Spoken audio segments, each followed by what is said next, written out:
देखो आज हम पढ़ेंगे कॉम्प्लेक्स नंबर्स। ठीक है, नया चैप्टर है ये तुम्हारा। अब तक तुम लोग क्या जानते थे? रियल नंबर्स जानते थे। रियल नंबर्स मतलब वास्तविक संख्याएं। अब तक तुमने कौन कौन सी संख्याएं पढ़ी है? नेचुरल नंबर्स, प्राकृत संख्याएं, रेशनल नंबर्स, परिमेय संख्याएं, इरेशनल नंबर्स, अपरिमेय संख्याएं, होल नंबर्स, पूर्ण संख्याएं, इंटीजर्स, है ना, पूर्णांक संख्याएं। तो सबसे बड़ा सेट अब तक तुमने नंबर्स का कौन सा पढ़ा है? सेट ऑफ रियल नंबर्स, वास्तविक संख्याएं। अब उससे बड़ा सेट ऑफ नंबर्स है कॉम्प्लेक्स नंबर्स, सम्मिश्र संख्याएं। देखो रियल नंबर्स में तुमने पढ़ा था कि जो रियल नंबर्स है वो क्यू है, क्यू कॉम्प्लीमेंट यानी ये होती है रेशनल नंबर्स, ठीक है, परिमेय संख्याएं, और ये होती है इरेशनल नंबर्स।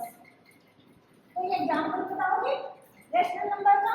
रेशनल संख्याओं की बाय डेफिनेशन भी हम जानते हैं। इस टाइप की होती है ये p बाई q की होती है, जहाँ पे q जीरो ना हो। और एक और चीज भी ऐड कर सकते हैं कि GCD of p and q is 1। वो GCD of p and q is 1 नहीं भी लिखेंगे तो भी फर्क नहीं पड़ता, क्योंकि जब हम इनको अपोन में लिखेंगे तो कॉमन से हम वैसे इसको काट देंगे, है ना। तो ये तो है रेशनल नंबर्स लाइक 1/2, 1/4, 3/7, ठीक है, कुछ भी हो सकता है, 9/2, ये सब रेशनल नंबर्स के एग्जांपल है। अब हम इरेशनल नंबर्स देखें तो इरेशनल नंबर में आते हैं पाई, ठीक है, आइलैंड नंबर ई। क्योंकि ये कैसे नंबर्स हैं कि इनका जो प्रसार है 3.14 ये चलता चला जाता है, ये कहीं भी खत्म नहीं होता है, ठीक है। तो इस टाइप की संख्याओं को क्या बोलते हैं? Irrational numbers. ये होती है ये इरेशनल नंबर्स हो गई। इसके बाद जो कॉलेज के बाद नंबर्स आ रहे हैं वो होते हैं नॉन रिपीटिंग, ठीक है, एंड नॉन एंडिंग, मतलब एंड भी नहीं होते और ये रिपीट भी नहीं होते एक पैटर्न के साथ। कुछ रेशनल नंबर्स में ऐसे नंबर्स आते हैं, अगर हम उनको प्रसार के तौर पे लिखे ना, पॉइंट्स के बाद लिखे, तो वो जाते तो अनंत तक हैं लेकिन वो रिपीट होने लग जाते हैं। जैसे कि फॉर एग्जांपल हम देखें 10/3 अगर करते हैं तो क्या आएगा? ये 3.3333 जा तो ये रहा है अनंत तक, है ना, कहीं पे भी ये खत्म नहीं होगा, हमेशा डिवाइड करके चले जाएंगे, 333 आता चला जाएगा। लेकिन इसको p/q की फॉर्म में तो लिख सकते हैं ना। तो ये होते हैं हमारी परिमेय संख्याएं। अगर पॉइंट के बाद नंबर अनंत तक जा रहा है, इसका एक्सपेंशन और रिपीट हो रहा है। लेकिन इरेशनल नंबर में क्या होता है कि पॉइंट के बाद ये रिपीट नहीं होते हैं और इनका जो एक्सपेंशन है वो पॉइंट के बाद अनंत तक जा रहा होता है, ठीक है, कहीं भी जाके हाँ ये एंड नहीं हो रहा होता, पॉइंट के बाद फाइनाइट नंबर्स नहीं होते इसके एक्सपेंशन में, ठीक है। ऐसे ही आइलैंड नंबर होता है 2.718, लेकिन ये आगे तक चलता चला जाता है, ये एग्जैक्टली 2.718 नहीं होता है, ठीक है। तो ये था तुम्हारे सेट ऑफ रियल नंबर्स में ये दोनों आते हैं, ठीक है। अब देखो रियल नंबर्स में तुम क्या थे? अंडर रूट सिर्फ पॉजिटिव नंबर्स का ले सकते थे। अब जो कॉम्प्लेक्स नंबर है उसमें एक नया नंबर इंट्रोड्यूस होता है जिसकी हेल्प से कॉम्प्लेक्स नंबर्स का स्ट्रक्चर दिया गया, वो है आयोटा, ठीक है। आयोटा होता है -1।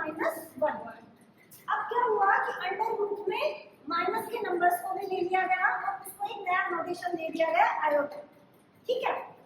और इन सम्मिश्र संख्याओं को कैसे लिखते हैं? फिर जेड एक सम्मिश्र संख्या उसको a प्लस आयोटा b के रूप में लिखते हैं, जहां पे तुम्हारे a और जो b है वो कैसे हैं? रियल नंबर्स है, वास्तविक संख्याएं हैं।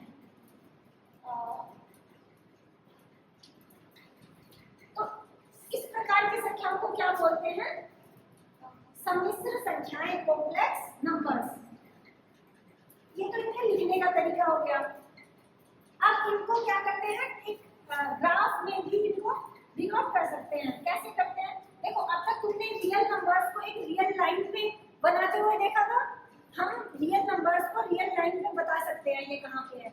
इसी तरीके से आप कॉम्प्लेक्स नंबर्स को भी हम कहीं पे बता पाएंगे, है ना। तो इसमें क्या होता है? इसको हम 2D में दिखा पाते हैं, किसी समतल में दिखा पाते हैं कॉम्प्लेक्स नंबर को। ये तुम्हारा एक्स अक्ष हो गया और ये तुम्हारा वाई अक्ष हो गया। एक्स अक्ष को बोलते हैं वास्तविक अक्ष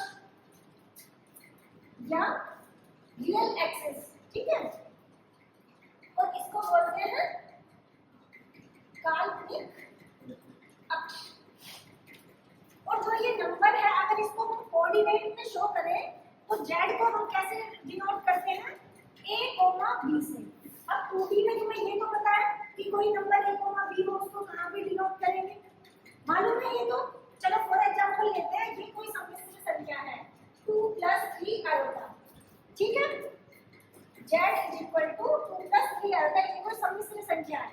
अब मैंने इसको बताया कि इसको अगर हम इसमें 2D में कहीं पे रिप्रेजेंट करेंगे इस नंबर को, तो कैसे करेंगे, उस पॉइंट से करेंगे जो पॉइंट 2, 3 है।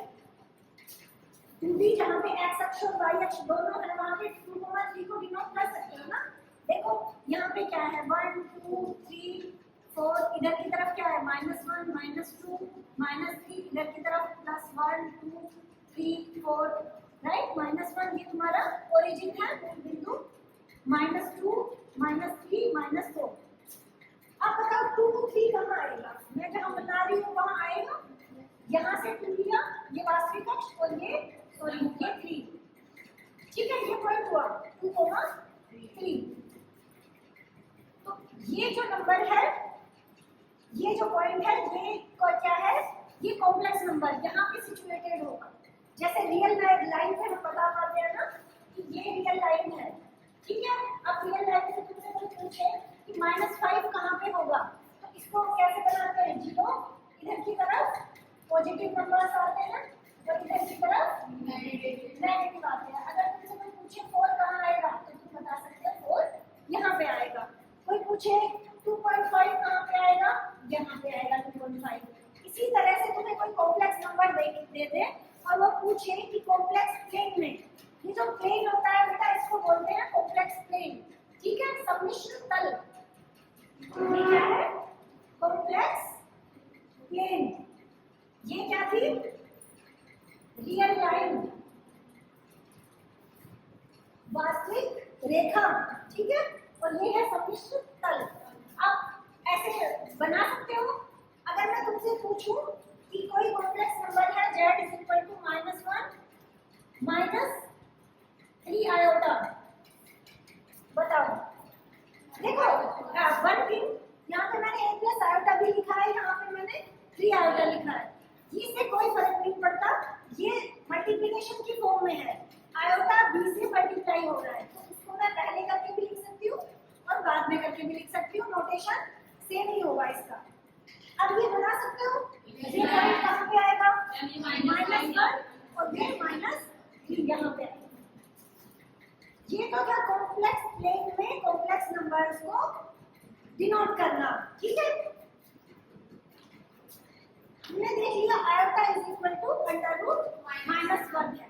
तो अगर मैं दोनों तरफ वर्ग कर दूं, इसका स्क्वायर कर दूं, तो क्या होगा, इससे हम क्या लिख सकते हैं, आयोटा स्क्वायर = -1। अब मैं अगेन स्क्वायर कर दूं बोथ साइड्स, तो क्या मिलेगा, आयोटा की पावर 4 = 1। इसमें किसी को डाउट है, दोनों तरफ वर्ग किया है, इधर वर्ग किया तो -1 × -1 +1 हो गया, इधर iota square × iota square, iota की पावर 2 + 2 4 हो गया। अब ये जो है ये सबसे ज्यादा इंपॉर्टेंट रोल प्ले करेगा, जो भी हम आयोटा की पावर्स को निकालेंगे उसमें। देखो सेम इसी तरीके से अब हम, ये तो पॉजिटिव पावर्स होगी, एक बार नेगेटिव पावर्स भी देख लेते हैं।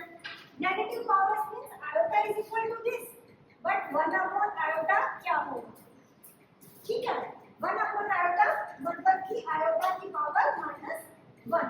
आयोटा की पावर अगर -1 है उसको हम ये लिख सकते हैं 1 आयोटा, कोई दिक्कत नहीं है। इसी तरह से लिखते थे ना, x की पावर -1 है तो उसको क्या लिखते थे, 1/x। ऐसे ही आयोटा की पावर -1 है तो उसको क्या लिख देंगे, 1 आयोटा, ठीक है। अब इसको क्या करेंगे, जब हमें दिख रहा है कि ये सिंपल ही फॉर्म है, कुछ दिक्कत हमें लग नहीं रही, तो इसको सोल्व कैसे करें। देखो इसको क्या करेंगे, हम रेशनलाइजेशन कर लेंगे। मेनली सिंपल फॉर्म में ले जाने का मतलब क्या होता है कि हम उसको उसकी ओनली ऊपर की पावर्स के फॉर्म में लिखें। तो देखो इसको क्या करेंगे, आयोटा अपॉन आयोटा, तो ये क्या हो जाएगा, आयोटा अपॉन आयोटा स्क्वायर, ठीक है। और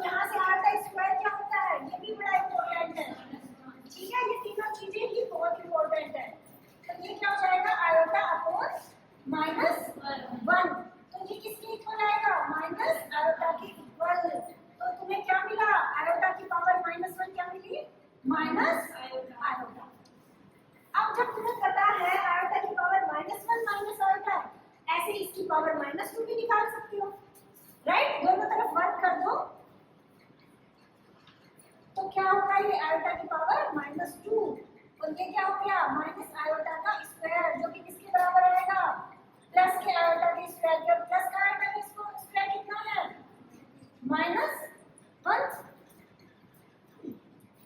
तो इससे क्या मिला तुम्हें आयोटा की पावर -2 इज -1 अब अगेन स्क्वायर कर दो इसका तो आयोटा की पावर -4 इज 1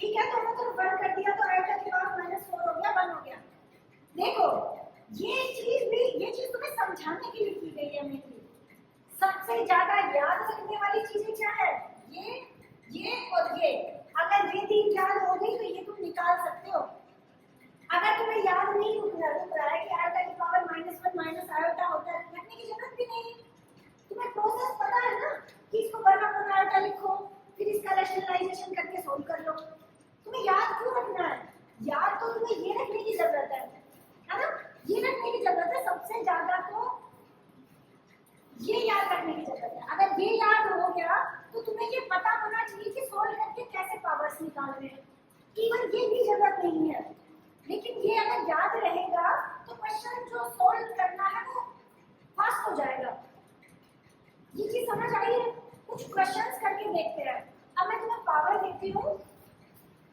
तुम फाइंड करो find the value of iota की पावर 59 अब समझ आया हम क्यों कर रहे थे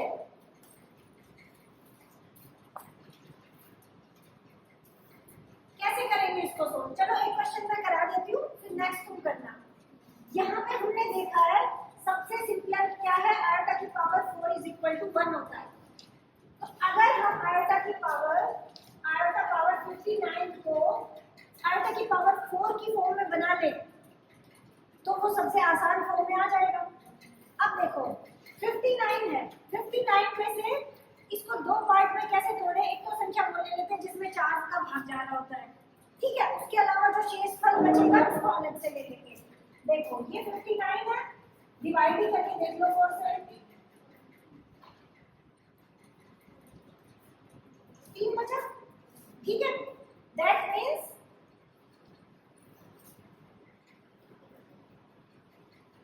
छप्पन प्लस 3 जो शेष बच रहा है ना उसको माइनस उसको अलग से लिख दो बाकी जो बचे उसको अलग से लिख दो ठीक है अब इसको तुम क्या लिख सकते हो आयोटा की पावर 4 ये कितना आया था 14 इंटू आयोटा की पावर 3 तो ये तो हो गया 1 की पावर 14 और आयोटा की पावर 3 क्या होगा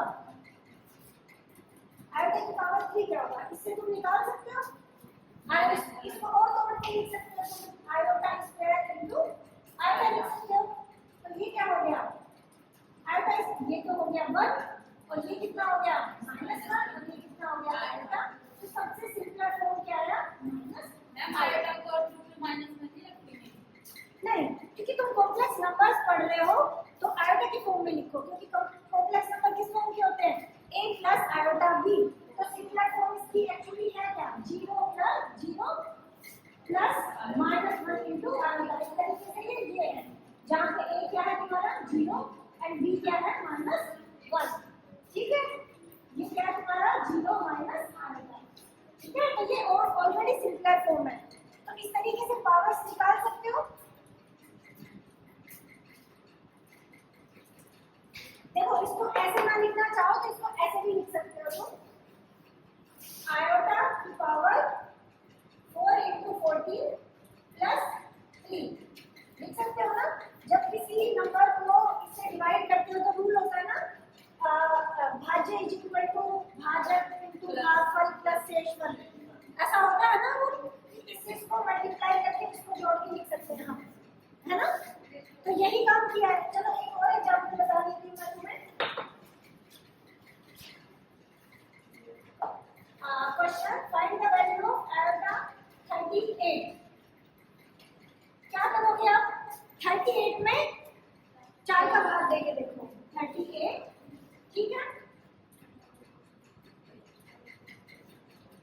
ठीक है नीचे 2 शेषफल बचा तो इसको क्या लिख सकते हो, आयोटा की पावर 4 into 9 प्लस 2, राइट। अब इसको क्या लिख दोगे, आयोटा की पावर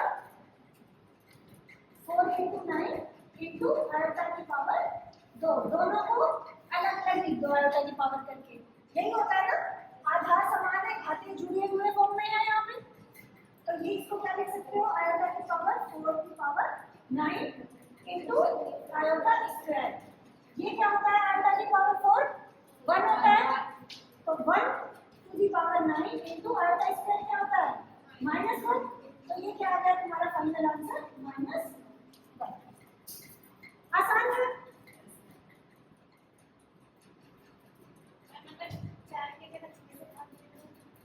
हाँ 6 से दोगे तो देखो 1 एक ऐसा सिंपलर फॉर्म है, 1 से गुणा करोगे तो संख्या 1 ही रहेगी।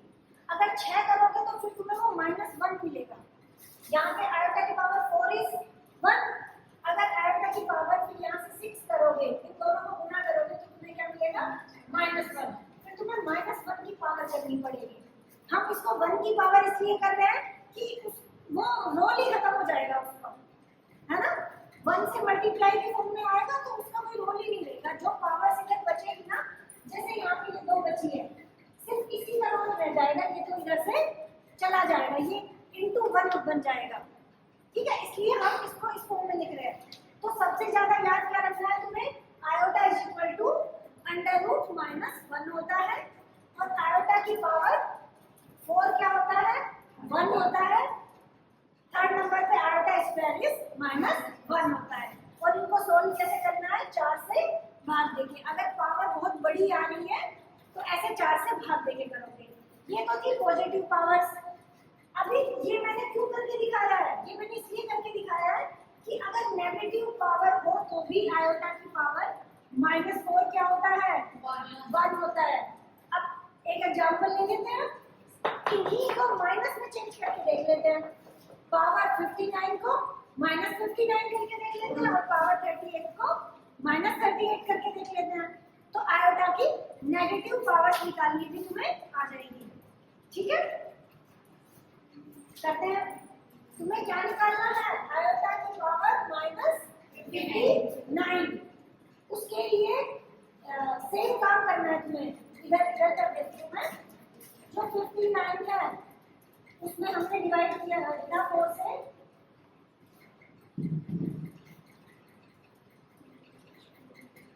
अब तुम्हें क्या करना है, ये जो काम है ये सेम ही करना है, लेकिन इसको ब्रैकेट के बाहर माइनस लेके चलना है, ठीक है। ये -59 था, सेम काम किया, 59 में 4 का भाग दिया, बाहर ब्रैकेट के बाहर माइनस लगा दिया, ठीक है। 59 तो ऐसे ही चुन के लिखा जाएगा ना, बस माइनस ही तो अलग से है, जो कि हमने ब्रैकेट के बाहर लगा दिया। अब क्या करेंगे यहाँ पे, अब इन दोनों को ऐसे तोड़ लेंगे। ये क्या हो जाएगा, आयोटा की पावर -4 into 14 into आयोटा की पावर -3। माइनस अंदर अगर गुना हो जाएगा तो इसके साथ भी आएगा और इसके साथ भी आएगा। तो ये क्या हो गया, आयोटा की पावर -4 into 14, और ये हो गया आयोटा की पावर -3। अब इसको क्या लिख सकती हूँ मैं, आयोटा की पावर -4 की पावर 14 और इंटू आयोटा की पावर -3, ठीक है। अब देखो, अब हमें पता है iota to the power -4 is 1, iota to the power -4 is 1। तो ये क्या हो जाएगा, 1 to the power 14 into iota की पावर -3। अब अगर तुम्हें आयोटा की पावर -3 याद है तो अच्छी बात है, याद नहीं है तो रेशनलाइजेशन को याद रखना, ठीक है। ये क्या है, इज इक्वल टू आयोटा की पावर -3। पावर -3 का मतलब वो डिनोमिनेटर में आ जाएगा। तो ये क्या है, 1/4 आयोटा की पावर -3, ठीक है। सॉरी +3, ये डिनोमिनेटर में आ गया, ऊपर माइनस के नीचे आके प्लस हो गया। अब तुम्हें इसका रेशनलाइजेशन करना है। रेशनलाइजेशन करने के लिए इसका इसी से ऊपर नीचे मल्टीप्लाई करोगे, या ऐसा भी कर सकते हो, आयोटा से कर सकते हो। तुम्हें पावर 4 बनानी है मेनली,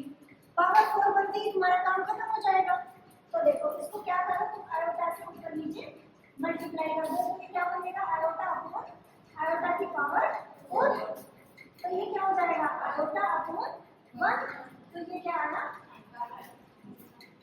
ठीक है। तो लेकिन वो प्रैक्टिस से तुम्हें आएगा कि अगर पावर माइनस आ रही है तो उसको हम कैसे डील करें। तुम्हें उसको पावर 4 बनाना है। पावर 4 का सबसे ज्यादा इंपॉर्टेंस यही है कि अगर ये पॉजिटिव में है तो भी 1 देता है और अगर ये नेगेटिव में है तो भी 1 देता है। और बाकी कुछ अगर सोल्व नहीं हो रहा है तो वो तुम इन दोनों से सोल्व कर सकते हो, इससे, ठीक है, और इससे। आयोटा को minus under root minus 1 mainly solve करने में -1 पुट नहीं करोगे तुम, सोल्व करने में इसका यूज करोगे, है ना। इसका यूज तो इतना ही कि अगर तुम्हें ये भी याद रह गया ना कि iota is equal to under root -1 होता है तो तुम्हें ये दिख जाएगा कि अरे पावर करके देखती हूँ आयोटा स्क्वायर कितना होगा, पावर एक और करके देखती हूँ तो ये कितना होगा, ठीक है। देखो एक बार इसको कैसे लिख सकते हो, आयोटा टू द पावर -4 × 9 + 2, 4 × 9 + 2, तो तुम क्या लिख सकते हो, आयोटा की power -4 × 9 × iota to the power -2, ये हो जाएगा आयोटा की पावर -4 टू द पावर 9 और ये हो जाएगा 1 अपॉन आयोटा स्क्वायर। तो ये तो है 1 टू द पावर 9 इनटू ये क्या है 1 अपॉन -1, तो तुम्हें इस तरह से 1 अपॉन -1 मिला जो कि -1 के इक्वली होता है। तो यही तुम्हारा आंसर है।